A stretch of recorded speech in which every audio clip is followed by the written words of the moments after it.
Assalamualaikum dan salam sejahtera. So saya untuk video ni saya akan ceritakan tentang apa yang telah kita belajar 9 video sebelum ni. Okey. Video-video sebelum ni you kena follow step-step, follow strategi ni untuk you masuk dalam position yang betul. Pertama you kena tanda swing high swing low. Kedua you kena tandakan range. Ketiga you kena tandakan Fibo. Keempat you kena tandakan SNR.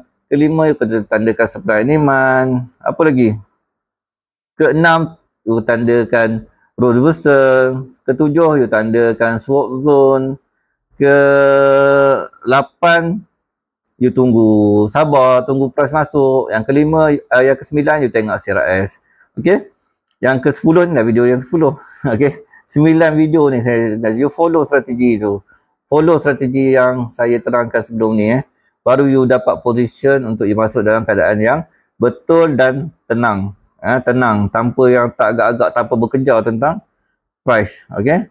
So saya harap video ni amat bantu, walaupun ia adalah video yang penting hanya untuk semua trader semua trader untuk follow saya punya strategi. Tapi macam saya kata sebelum ni, tak semestinya strategi ini menjadi. Yang kadang-kadang dia boleh buat, you dah mark range semua, tiba-tiba dia buat pula main dalam range tu. Range yang dia dah mark semua high semua low, dia naik, you expect dia turun, rupa dia main dalam range. Boleh juga berlaku. Bila dia main berlaku tu, tu cerita lain. Kita menggunakan supply and demand, dan kita boleh menggunakan support resistance dalam bila wujud range dalam range. Itu nanti saya akan ceritakan. Okay. So you kena ingat, you kena follow strategi ni. Okay, follow strategi ni.